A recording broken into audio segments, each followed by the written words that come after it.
Dark Nexus. Tonight, it's Act 3, Chapter 120.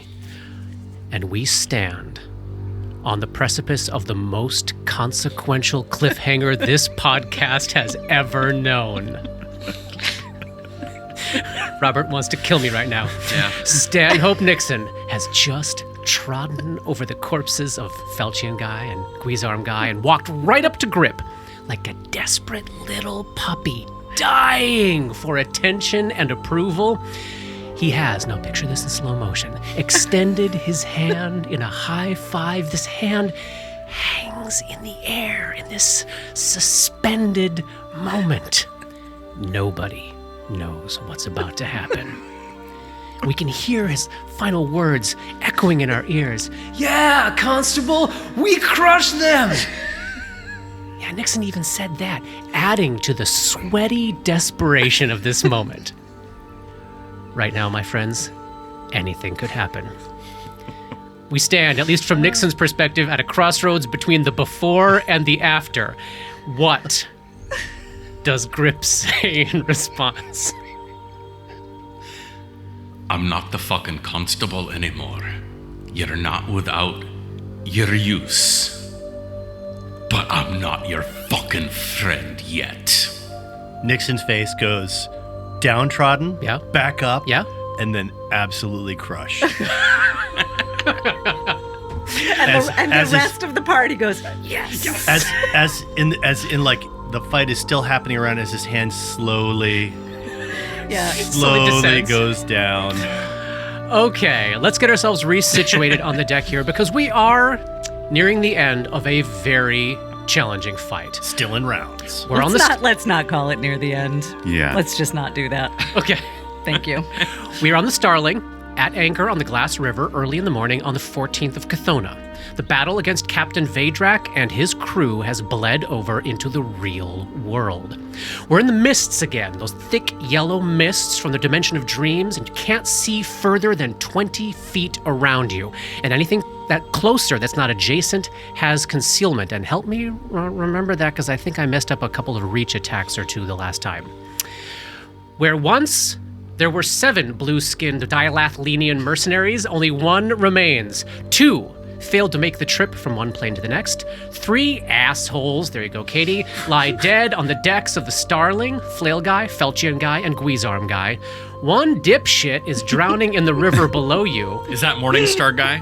Yes. Okay. And the final dipshit, Longspear Guy, is still on the Bloodwind, still entangled, still bleeding, quite near dead. I love it. In good news, Elish the Wraith has been destroyed. Woohoo! But not before she devastated Skywind with 6 points of constitution drain. Bad. And 2 of our big bads remain. Still untouched and still unseen. Daggerbatha and Vaydrak. The scum is flying somewhere overhead, you know that much. Vaydrak's whereabouts are almost entirely unknown, except that he was last seen down in the water at the prow of the Bloodwind. Like underneath the The figurehead. Yeah. Yeah, he was like at the waterline. Yeah. Dabwick, Vic, and Stasi are all at the front of the Starling, all within view of each other. Is that correct? Can you all see each other? I could see a little bit of dabs. Yeah. Okay, just right around 20 feet of each other. Grip and Nixon are back on the starboard rail near the back. Barnabas is up on top of the cabin. And tucked inside the main cabin are your 2 currently most vulnerable companions, Skywind, who is messed up, and Dora, who you know is essentially their main target. She has let Tima out, and she currently looks like a young halfling lad, thanks to Dabwick's hat, but she knows there's a couple of extremely deadly foes out there who are personally gunning for her. Now, aside from Skywind, most of our heroes are doing okay health-wise. Nixon, Vic, and Dabwick are uninjured. Stasi and Barnabas are down like a couple few hit points, nothing to worry about. Grip is actually almost bloodied, but he that means in his case he's still got over 50 hit points. Yeah. Dora/Tima, however, only has 40-odd hit points to start with, and she's down around a quarter of them.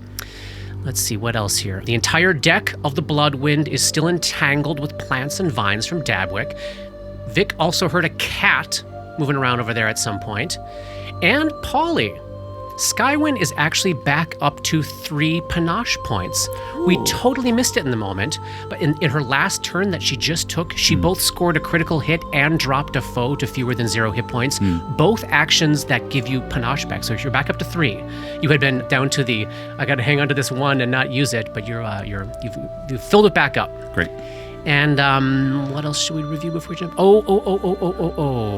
Sanity. We got to make some rolls for some of the backup buddies here. Nixon, Barnabas, and Skywind saw Elish. It was brief before Dora destroyed her, but I got to get some will saves from Nixon, Barnabas, and Skywind. Let's start with Barnabas.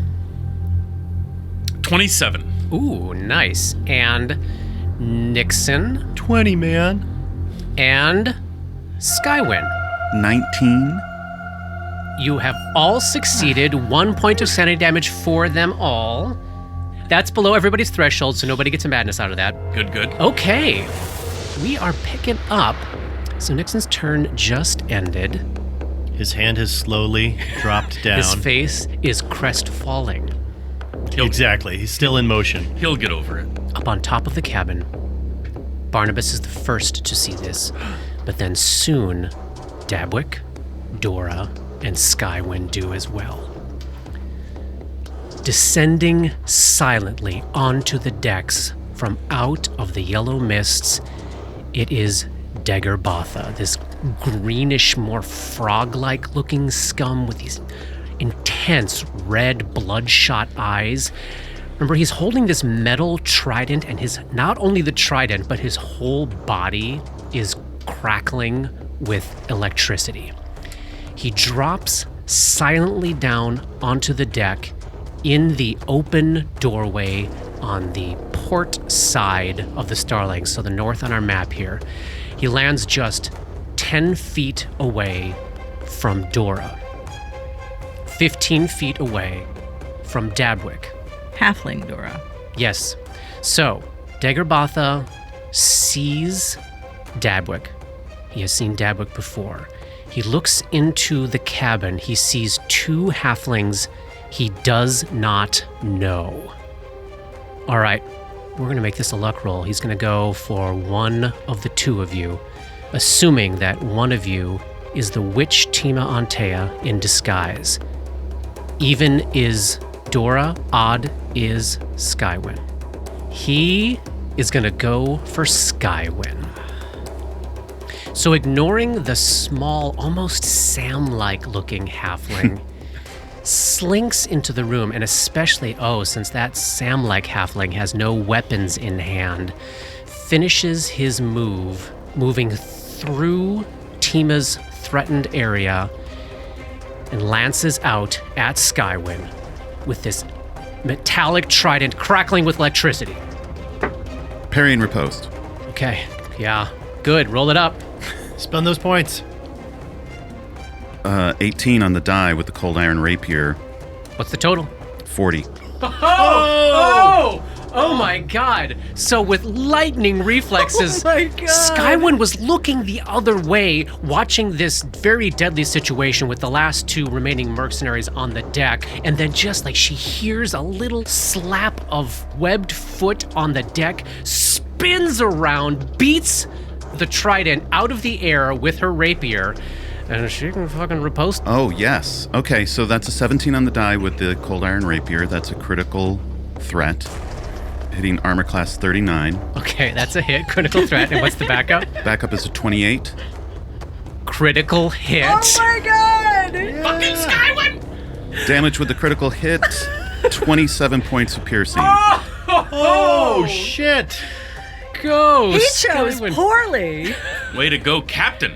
27 damage to Daggerbatha, and as Skywind's rapier slides through, and you can also see like shunting through some invisible magical barriers, there's just kind of like that dune, like the blade sinks into his fishy flesh, and then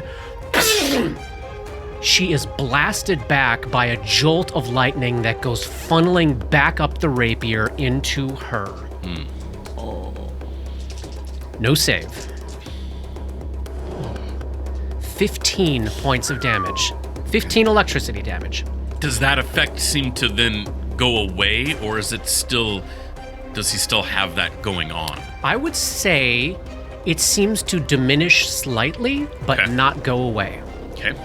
And the crackling electricity on his trident does not diminish. So there seems to be one effect on his trident, one effect on his body. The effect on his body is still going, but maybe lessened slightly, having been partially expended. Okay. Ooh, all right. That is Daggerbotha's turn. Morningstar guy slowly drowns. I'm sorry. Morningstar who? The Morningstar dipshit slowly drowns. Up at the front of the Bloodwind, you see the massive moon beast figurehead raise his arms to the sky. His wooden tentacles lash out in the air in front of him, and you see a series of ropes and hooks near Long Spear asshole's feet attempt to rip all of the entanglement off of him. Successfully, Longspear guy is no longer entangled. Because of what the boat did. The boat ripped him out of the vines. Okay. Nice. And that, my friends, is the end of round 2. Dang. Wow. Round 3 begins with Barnabas up on top of the cabin. Do I have line of sight on Daggerbotha right now? No, because Daggerbotha is inside the cabin right? below you. Yeah. So I would need to, like, if I moved to here, would I have line of sight on him? Yeah, so if you moved to the north on our map here and dropped down to the deck, that'd be essentially where Daggerbotha entered the cabin from. You would be able to see him from there. And Barnabas actually watched him take that exact route, so you would know that that would be an easy means to follow him. Right. Barnabas, he has seen the Wraith go down. Yes. He has seen this dipshit drown. Yeah.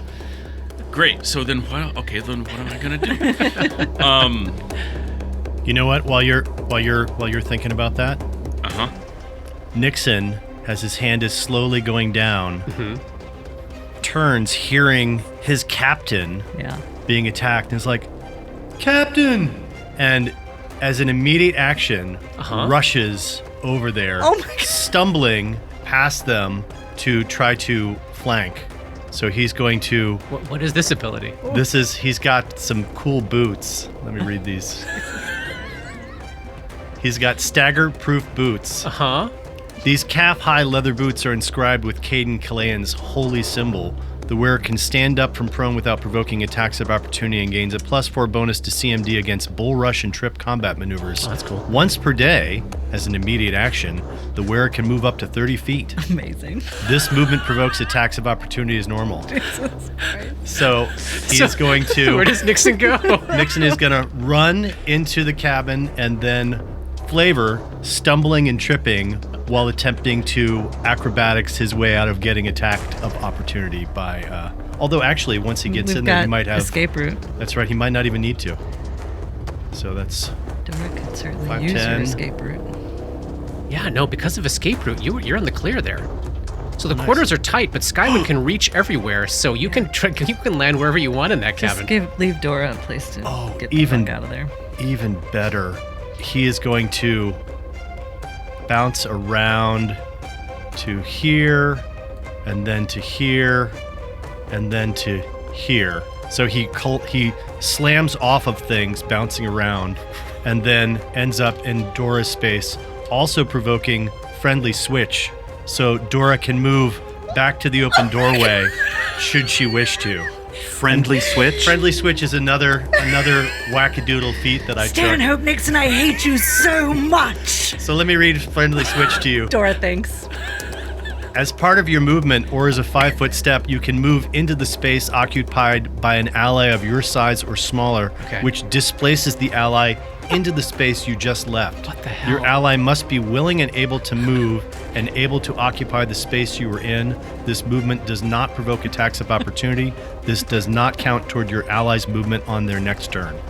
Amazing. So Nixon parkours over Skywind bounces off of some of the hammocks strung in the corner, ricochets off of the door frame on the port side, like shunts little halfling Dora/Tima like underneath him and lands adjacent to Daggerbotha. How was this able to happen? Because I'm looking at the tracker and Nixon's way down on the list. It's an immediate action. Oh, I can do it anytime I want. God damn it. So Barnabas is moving to this spot outside the door.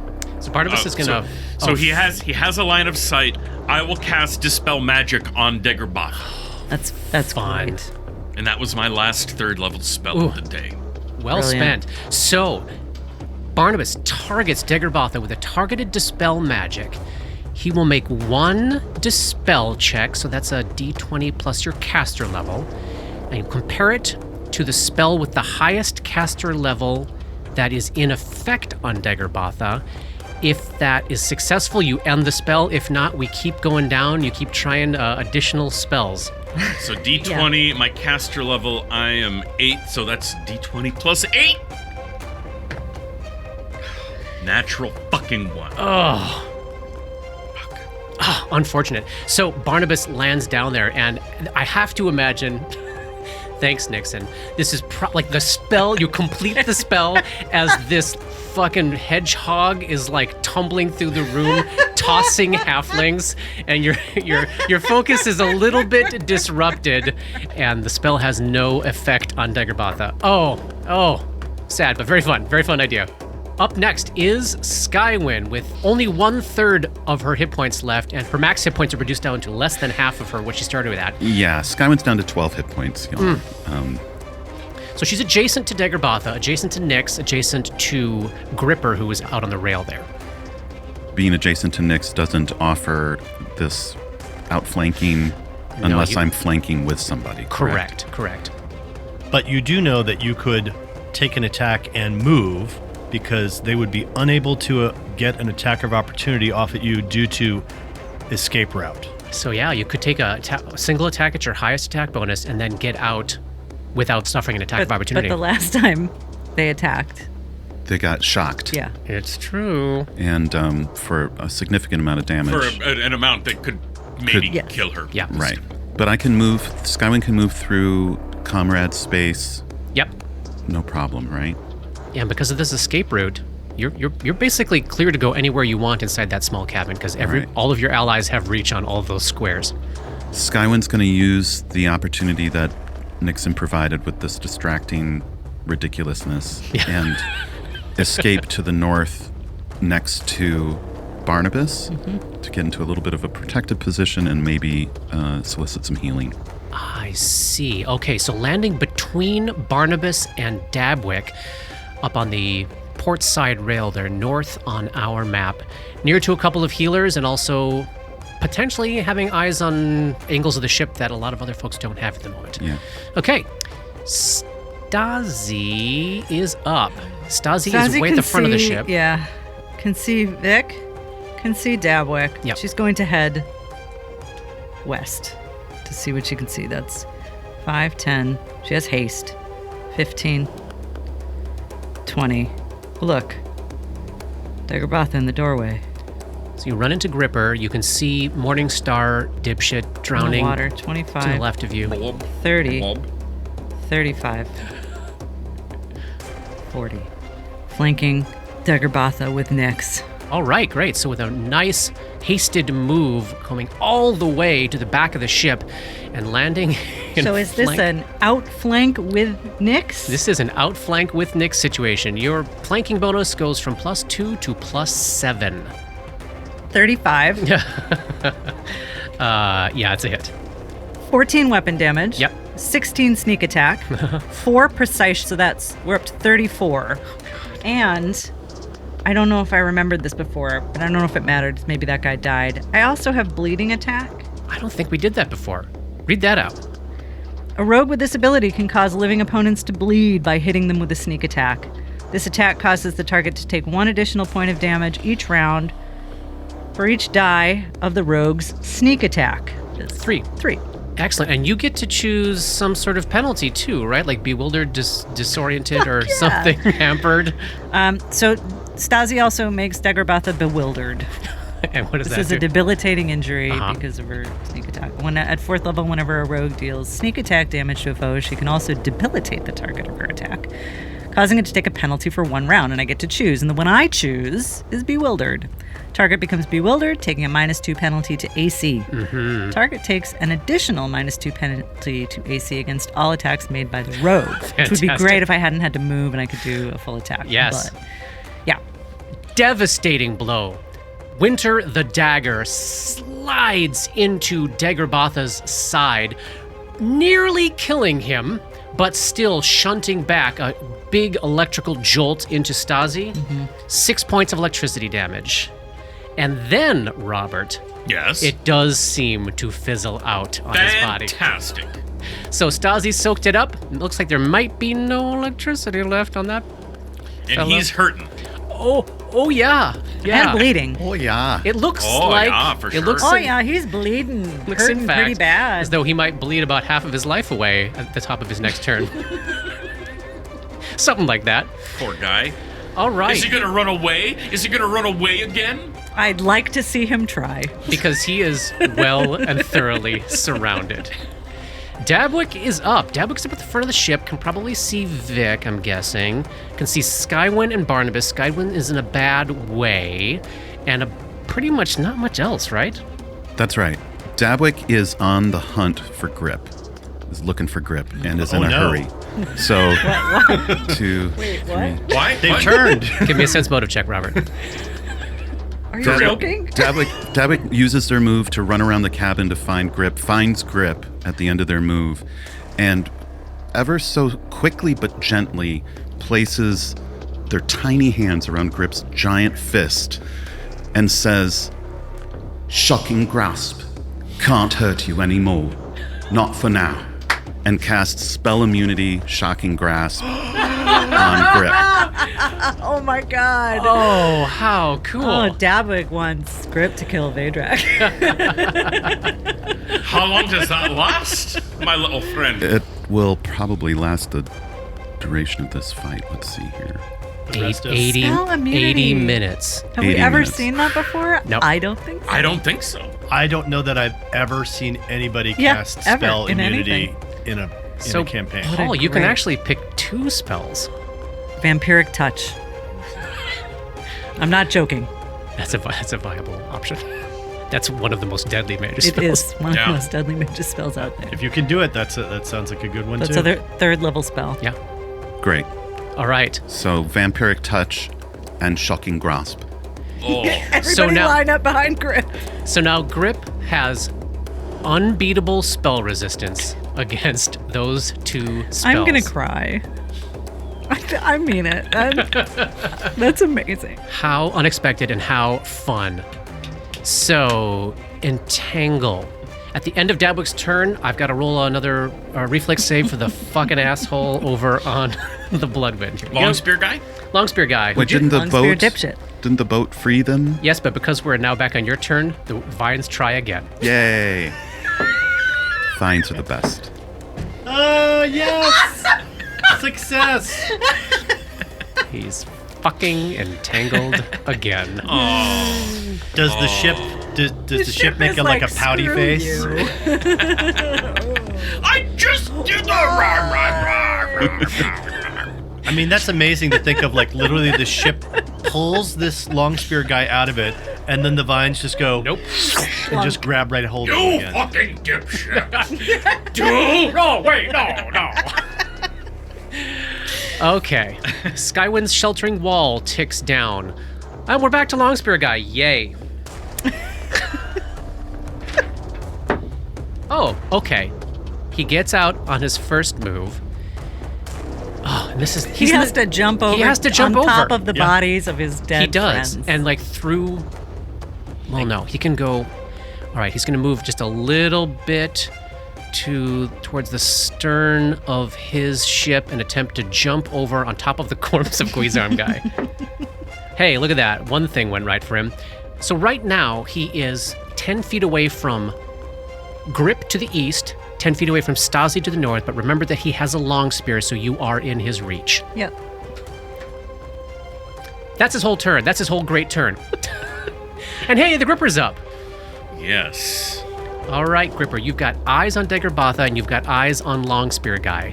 Both of them look not long for this world. I know that Vedrak is somewhere to the east, and I feel like I've been pumped up for him. You have time on that, though. You've got 80 minutes. Right. I'll take a 5-foot step to the west and try to kill this guy. Put him. Longspear Guy out of his misery. Yeah, let's Follow get that your asshole. bliss. We're gonna do just a regular flurry of blows. Swing those mighty fists. 18. I will spend 5 of my 12 stamina points to make that a 23. Hit. 13 points for the first attack. Dropping him well below 0, but he stays on his feet. All right. Yeah, they've got All right. ferocity. Attack number 2. It's a 22. Hit. Great. This could be it. Finish him. 5 plus 5 is 10. Describe your kill. I fucking put my fist through his chest. Oh, through his chest. It's not even the face, because fuck his face. It's like into his chest. Oh, God. And I pull what's left of his heart out. Wow. You And get- I you- show it to him and then throw it into the lake. You even get a little bit of spine in your Where fingers Morningstar Guy sees it. as he's drowning. It just sinks down in front of his face. He That sinks looks fast. like a past the dilapidine heart and spine. Because it's blue. Is it still beating? The ferocity. Yeah. And then, Yeah. so, I mean, I technically have an attack left, but I'm just gonna yell out, Vedrak, you fucking cunt, come and get me. And then, that's my turn. Tima is up next. She is inside the cabin, sandwiched between Barnabas and Nixon, right adjacent to Daggerbatha. But flooded with escape routes. Oh, she's absolutely. She can move And with impunity. spider climbing.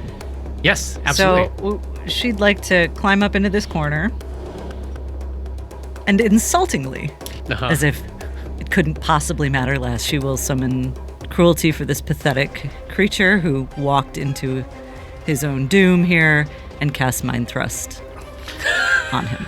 Because even at half damage, I think it'll probably kill him. Mind Or the Thrust bleed what? will. 1. Okay. All right, we'll save. Here we go. 10. Fucking idiot, this guy.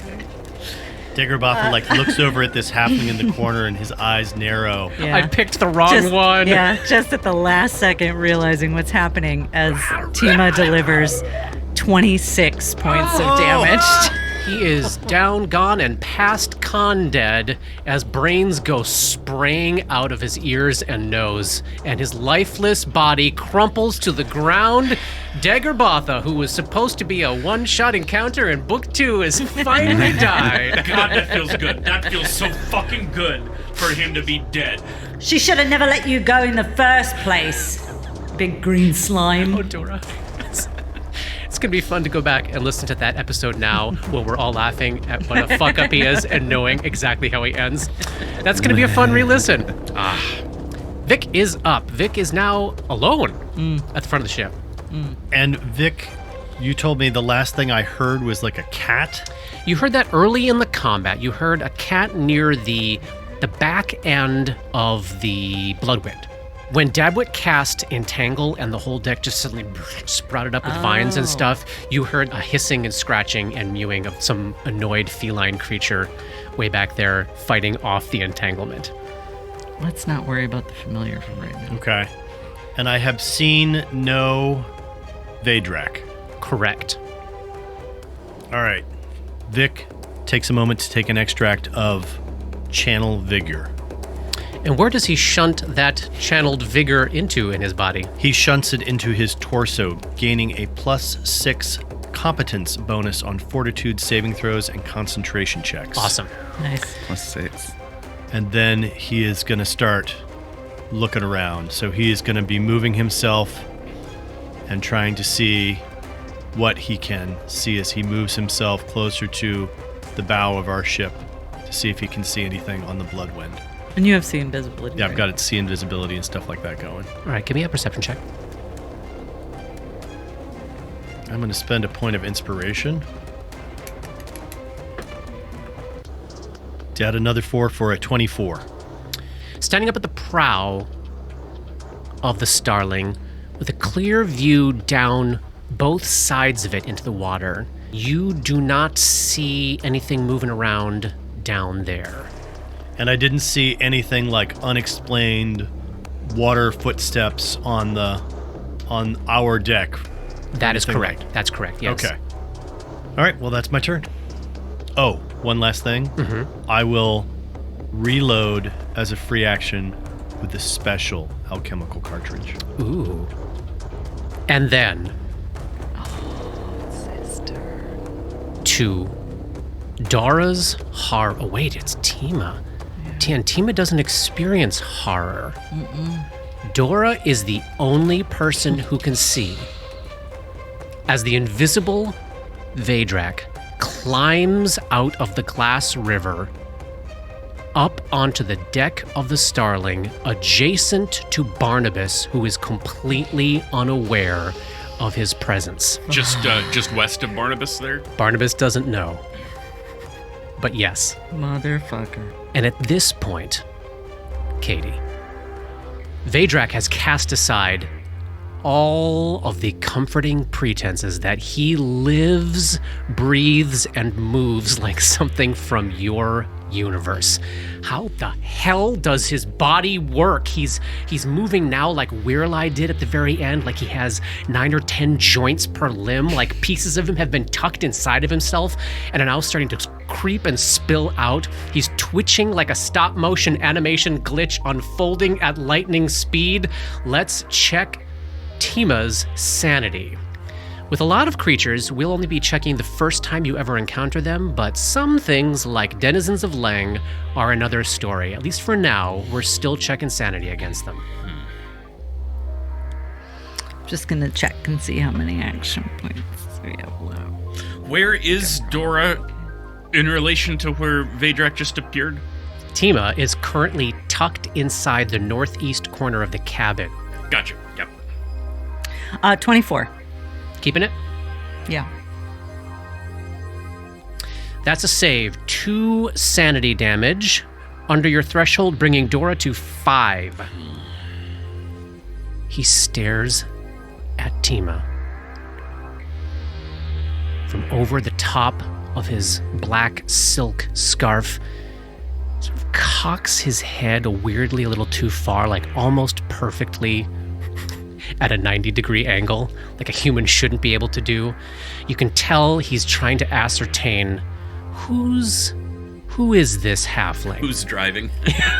Well, no. He also doesn't. She does not look like herself right now. Right. He's eyeing the people. He does not have any idea who they are.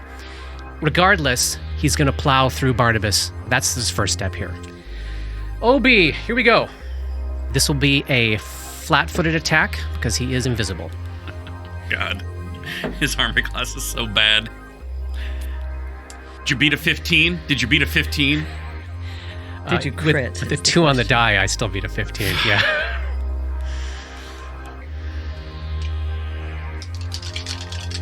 That's a lot of dice.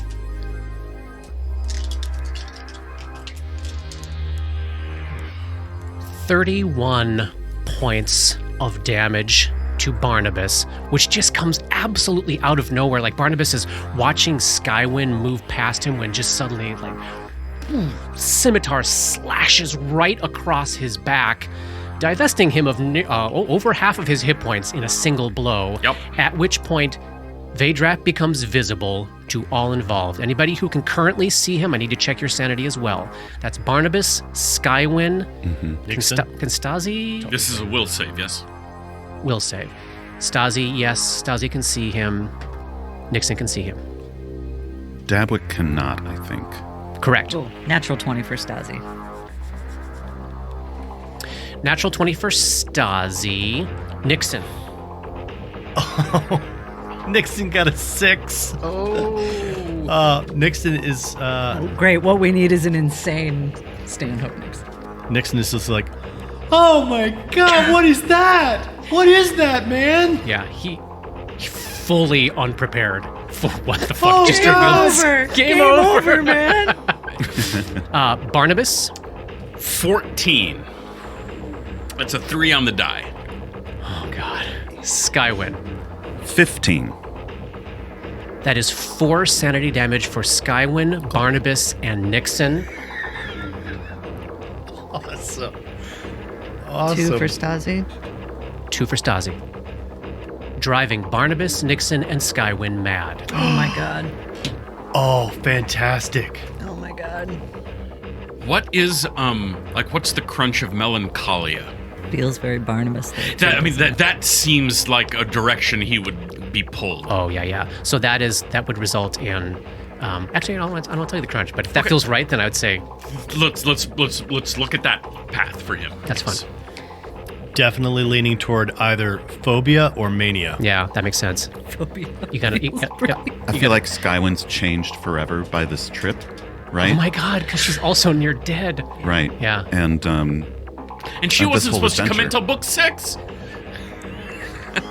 This is the book she's supposed to be in. Oh, okay. well, what if she's plagued with night terrors? Oh. Yeah, fair enough, since she doesn't have to deal with the X name. Oh my god. And so someone with night terrors who has to listen to screaming and dimension shredding directly underneath her every night. Yeah.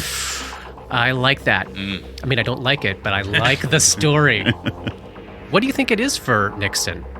I think it's probably phobia. Okay. And I think like maybe a phobia of like this outsider type Tentacles. thing, of like something that is not of this world. Because he's never been No, exposed to... he's like, everybody's heard stories of like ghosts and undead and things like that. What did was he in- originally run away from? Like, what was his? Was it like when he like the thing that pissed Grip off about him? Like he deserted something, but what was his original post? He ran away from you. He ran away from you is what he ran away from. He was a militia member at... Maybe he's afraid of Grip. Right. No, Right. but I think it's that seeing something that is clearly not of this reality. He's having a Cthulhu experience of like, Yeah. I literally had no idea I was in this world, and I just learned, oh my god. There are things that are scarier than ghosts and wraths and things like that. And my mom, yeah. And my mom and the constable and like this is a horror. Yes. I thought I understood what horror was. This is an actual horror. That's a great thing for this character to learn in order to stay involved here. So give me a will save to avoid becoming shaken. 16. This round, he is not shaken, but as long as he can see, Vedrak will be checking every round. Excellent. All right, so he's at the center of this cabin. And it's my turn. It is your turn. He spins around to run away. Yeah. Trips, bangs into the wall, and then ricochets back right toward Barnabas and steps into Barnabas's space, activating friendly switch. So Barnabas can, if Barnabas so chooses, step out of that area into the area where Nixon just came from. Should you wish to go into the cabin, you can be knocked into the cabin by me running into you. I will take that actually. Amazing. So this temporarily gets Barnabas and his very few hit points out of the direct reach and behind a wall from Vedrak, and puts Nixon on the front lines on the fight against the denizen of Leng. And finding himself right there, he's like, oh shit, and he's like just flailing around himself wildly now, trying to save his life. And so in that flailing, he swings with his menacing Morningstar, and he gets a 19.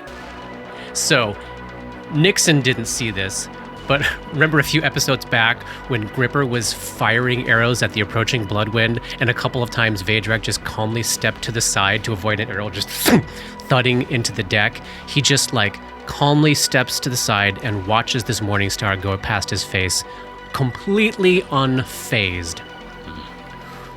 Top of round 4. Barnabas, you are up. You're in a bad way and awfully close to this horror. Yep. Barnabas is going to take a 5-foot step Yep. to the west, putting him Yes. putting him around the corner, right? Fully in the corner, yes.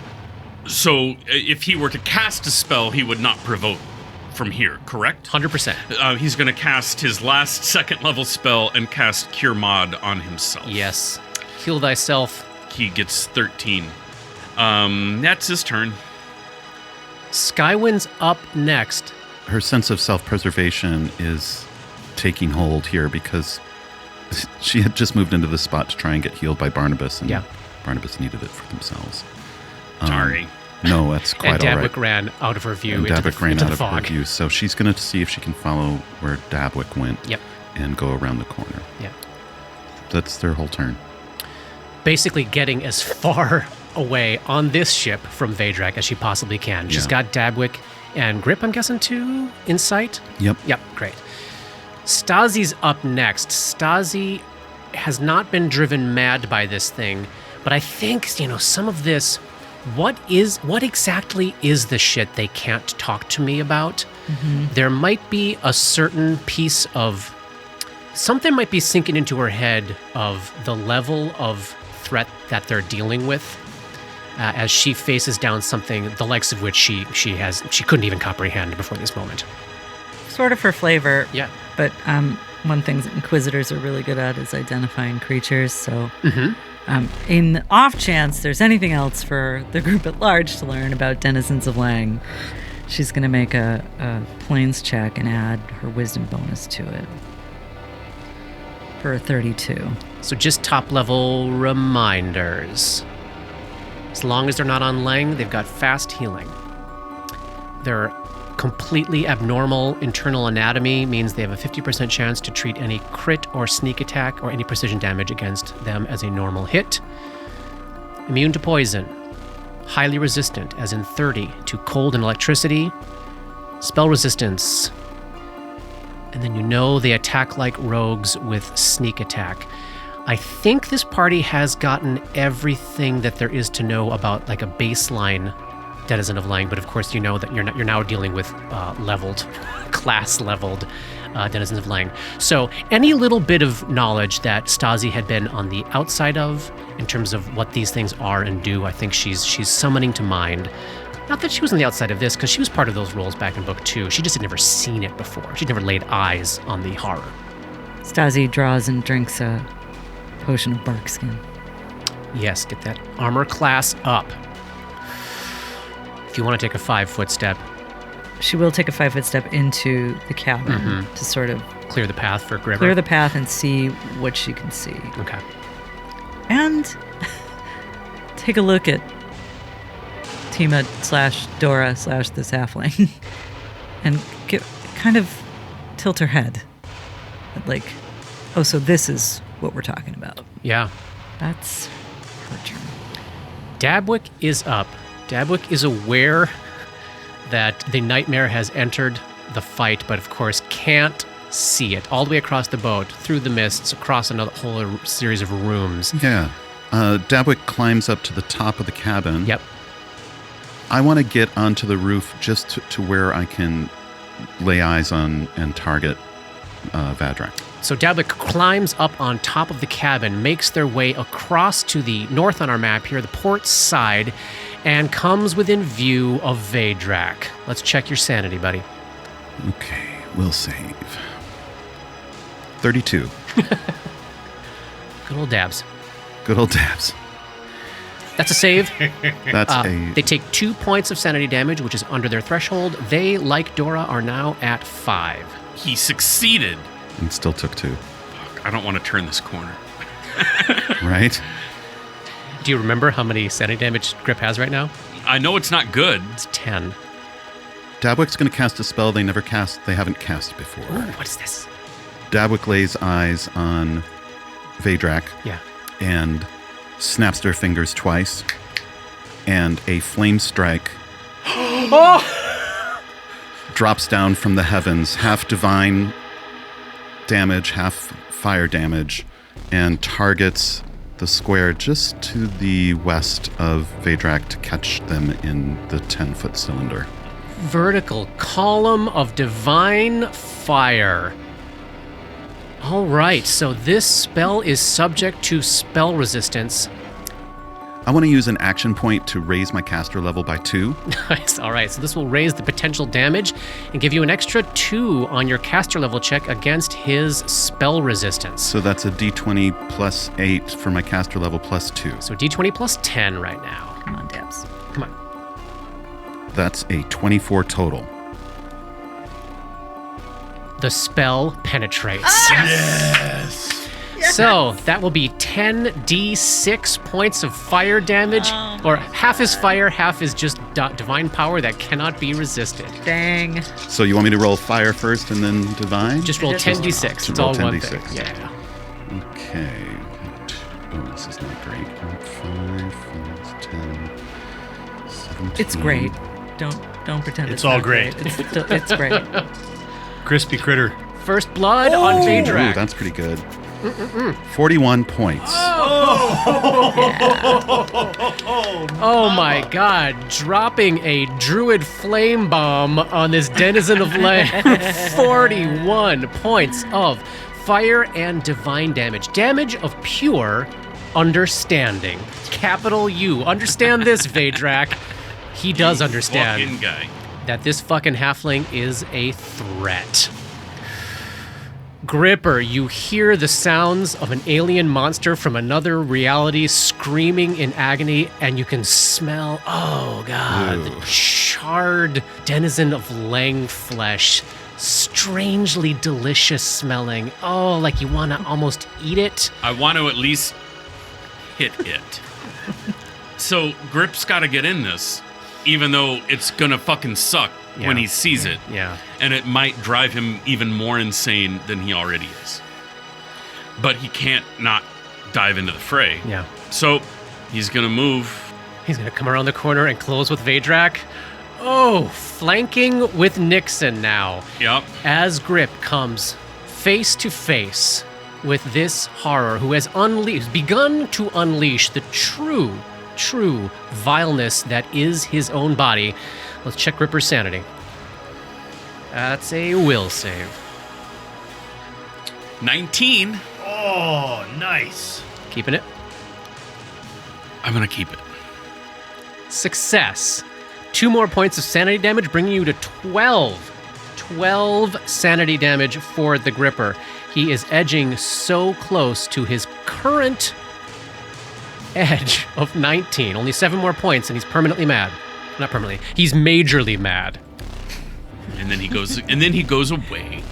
So, but Grip is in a flank with Nixon, which means his attack bonus on any attack he takes right now is +7 instead So of I've plus got 2. one attack. It's a non-flurry attack because I moved. A power attack? Why not? Why not fucking put power attack on, right? Absolutely. Natural 20. Oh my god, back it up. And you haven't spent hardly any of your stamina points. So I've spent 5 stamina points so far. So that's so natural. So back this shit up. 17 on the die. So I think that's a crit. 36. oh, but he doesn't. Critical hit. Now. Half the time. Half the time. I'll roll this publicly. Here we go. I'm gonna check. It's a 50% chance that he ignores this critical hit. Is it over or under for us? Low is good for him. If I get All right. 1 through 50, he ignores it. Zoom. Oh, God. All right. So regular, just Still a a hit, regular though. old hit. Yep.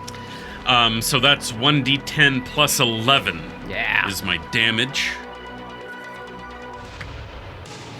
13. Total of 13. Fist slams into this weirdly pliant stuff that it calls its flesh, rebounds kind of like rubber. And So after the 40 he took from the thing and that, how's he looking? not bloodied. God damn it. Well, that's Grip's turn. Way to go, Grip. I gave you a chance. You will suffer. Nice fucking hat. He doesn't have a Doesn't have a hat. All right, we took it. Tima is up inside the cabin watching Vadrak get bathed in flame and then smashed by the Gripper. Mind thrust 3. Mind thrust 3. Got a 22 on my caster level check, and I am going to use an action point. 26. The spell affects him. 17. It's a fail. How much damage? 37. And 2 bleed. Oh my god. And with a mischievous cackle, she nopes the fuck out of here.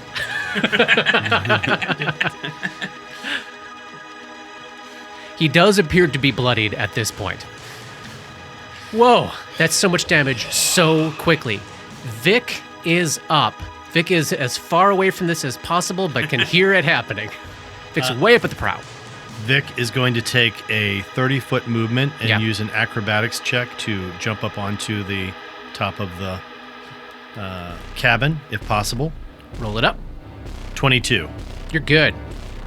And normally he would have gone to where Dabwick is, but I think the closest he can get is right next to Dabwick. Yep.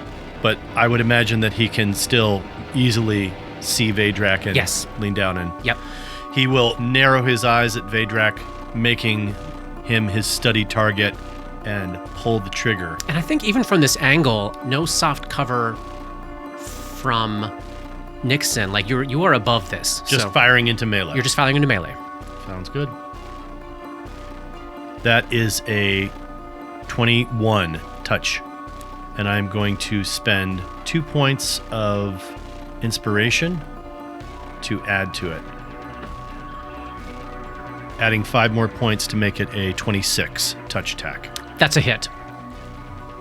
Half of 13 is 6 points. And why is it halved?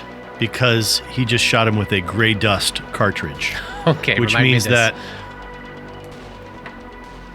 for the next 4 rounds, Yeah. the creature struck takes a -10 penalty on concentration checks to cast spells for 1d4 rounds and cannot cast defensively. Sweet. Oh, That's anti-magus fucking sweet.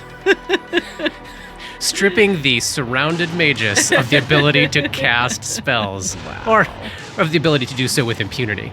Nice turn. All right. And then says, I got your hat, you son of a bitch. He's up. Yep. He would start bleeding, except that he starts fast healing instead and ceases to bleed. So that means he doesn't heal. He just doesn't bleed for this turn. Is that how that works? No, because he heals, the bleed effect ends is ended. The bleed effect, yeah. So he still gets the healing. Yeah. Okay. Yeah. And he does. He heals more than the bleed, anyways. Gotcha. How's Gripper looking? Gripper's not bloodied, is he? No, he's 52 out of 88. But he can't cast spells. No, he can't. there's a goofy-looking guy right in front of him that he could can hit. try. Whew, boy. He's in a pickle. He's probably really angry. Yes. And his girlfriend's dead.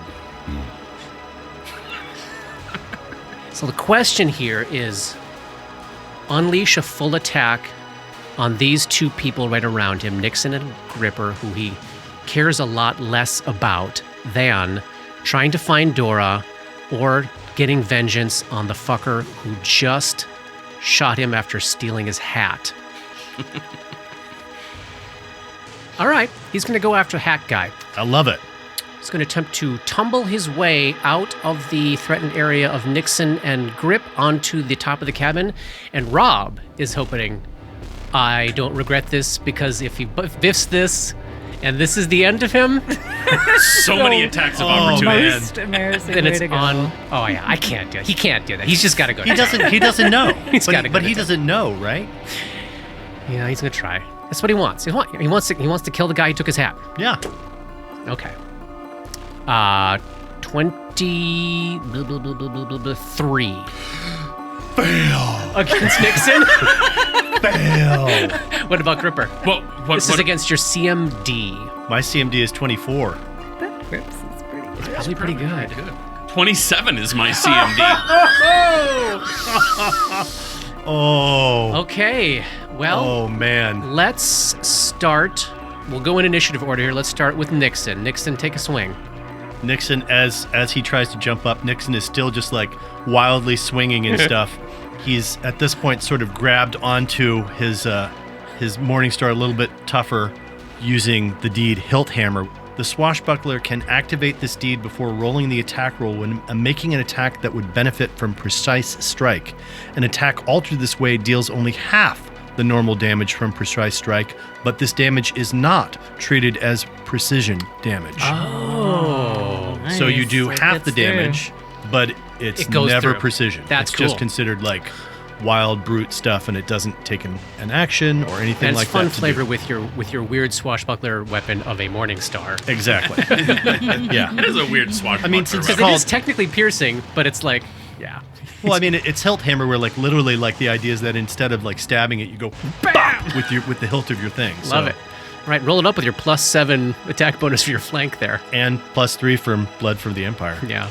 So that's gonna Yeah. be 26. Is that the total? That is the total.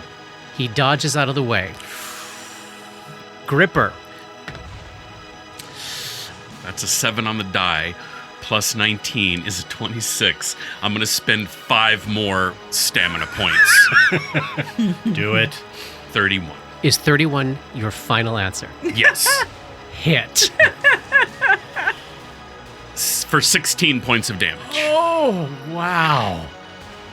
He is so hurt right now, but he survives this assault from the Morningstar and the fist as he drags himself up on top of the roof to close with Vic.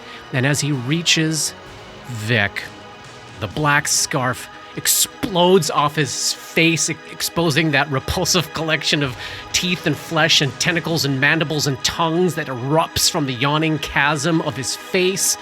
Mouth parts and tubes and lamprey teeth filling the air in front of you as he goes for a bite. Did Vic pass his sanity check? Oh. Let's do it now. Sweet. And then I'll resolve the natural 20 I just rolled. 22. You keeping it? Yeah. Yeah, 2 points. All right, so the backup. Oh, this might not back up. Oh, this doesn't back up. 21? Okay. All Get right. that weak sauce out of here. 8 points of hit point damage. 5 points of dex drain. Excellent. My God. Down to 14 now. So Vic is savaged by the inside of this creature's body. Nixon, you are up. You can see him. He's standing right above you, like those cloven hooves are like just out of your reach there, up on top of the cabin, as like the insides of him. Oh, to Nixon in particular's horror, who has never seen anything like this. It looks as though the entire inside of Vadrak's body exploded out and wrapped itself around Vic for a second and covered him with teeth and tongues. Gah. That is horrible. Gah. Gah. Oh, and Dabwick is right next to this unleashing of mouth onto Vic, as this is all probably going right past Dabwick's face. Little dabs. Nixon is going to take a standard action to antagonize him. So, first of all, starts to do kind of like a little stupid dance. Of course he does. And let's see if he can hit that check. This is intimidate check. Yeah. Okay, so he gets a 26 performed dance, which then adds +2 to his ability to intimidate. Okay. The fuck is up with this guy? And, oh, I love this so much. He's like, oh man, what are you? You're the ugliest thing I've ever seen. And he gets a 33. Okay, we should check to see if he's shaken this round too. So give me a Oh, will sure, save. sure. Yeah, absolutely. That's a 17. Not shaken this round. Tell me what the DC of this antagonize is. 10 plus the target's hit dice Got it. plus the target's wisdom modifier. And your total is what? 33. Success. So, that means the creature flies into a rage. On its next turn, the target must attempt to make a melee attack against you, make a ranged attack against you, target you with a spell, or include you in the area of a spell. The effect ends if the creature is prevented from attacking you or attempting to do so would harm it. For example, if you are on the other side of a chasm or a wall of fire. If it cannot attack you on its turn, you may make the check again as an immediate action to extend the effect for 1 round, but cannot extend it thereafter. The effect ends as soon as the creature attacks you. Once you have targeted a creature with this ability, you cannot target again for 1 day. So this is basically, the behavior is so aggravating and annoying. Yeah. It just drive to try to shut you the fuck up or Exactly. stop you. Yeah, Okay. it's just like, I can't, I hate you. Yes. So he does that, and then he is going to move inside the cabin, get away from this ugly thing. That terrifies him so That much. terrifies him so much. Success. So he runs away inside the cabin like a little scaredy dude. Top of round 5. Barnabas is up inside the cabin. He can hear the cloven hooves of Vedrak above his head, like 1 square over, clomping on top of that cabin. Inside the room with you is Stasi, adjacent to you, and Nixon, who's just dived into hiding in the corner.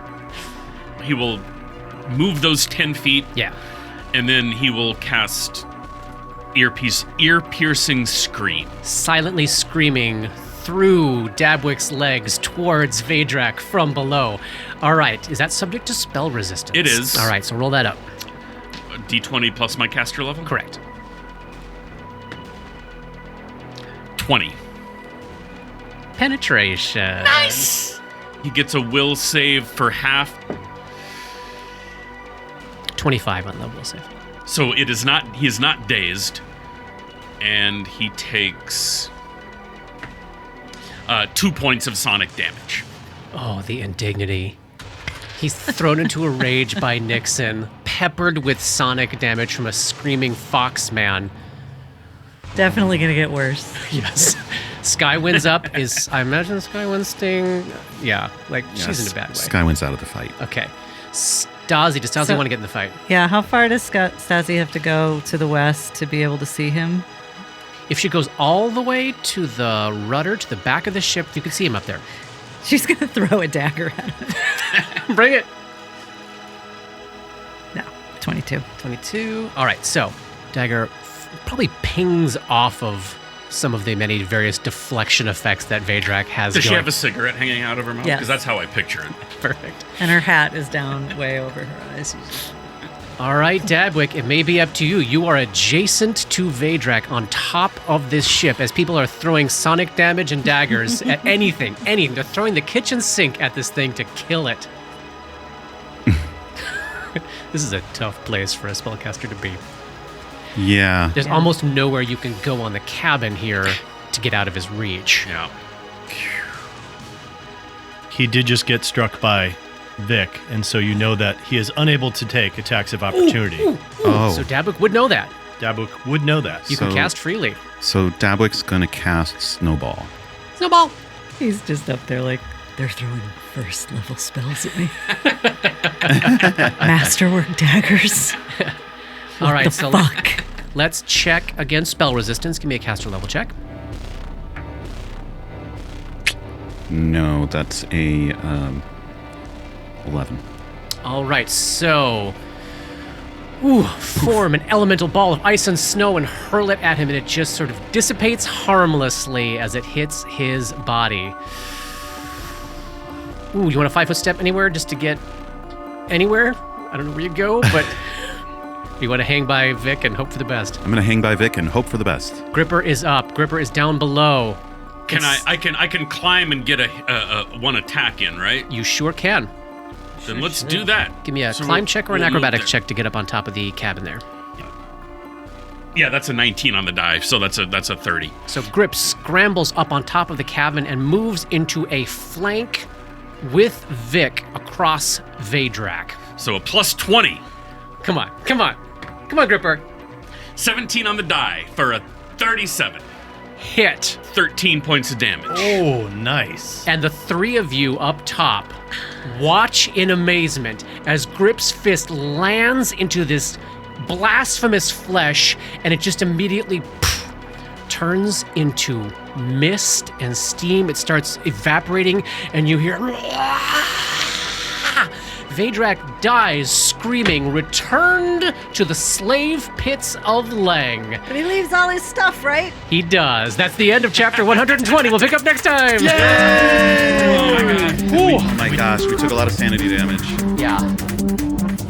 Dark Nexus is produced by Plug and Hum Productions. This podcast uses trademarks and/or copyrights owned by Paizo Incorporated, used under Paizo's fan content policy.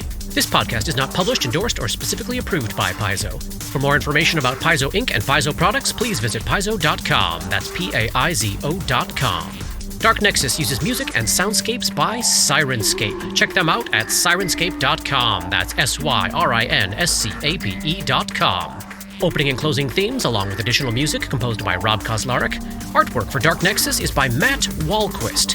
And thanks to DMCP, Richard and Ari, Paul and Shannon, Scotty, Jason, Jess, Joe, Chelsea, Matt, Dave, Derek, Darren, Michaela, J.H., the Biscuit Buddies, and everyone we've gamed with over the years for all the memories and inspiration. You know what we're fighting here? We're fighting a couple 2-3 tigers. Hey-o. Is that a reference to something? No, it's just, it's like the Chicago 3, but it's a couple Tree. 2-3 Yeah, tigers. two A couple trees. 2-3 tigers over by there. Oh, tree tigers. Yeah, I get it. yeah, Okay. Yeah, that's a good one. Thanks for taking the time to explain it to That's me. the sign of a good joke.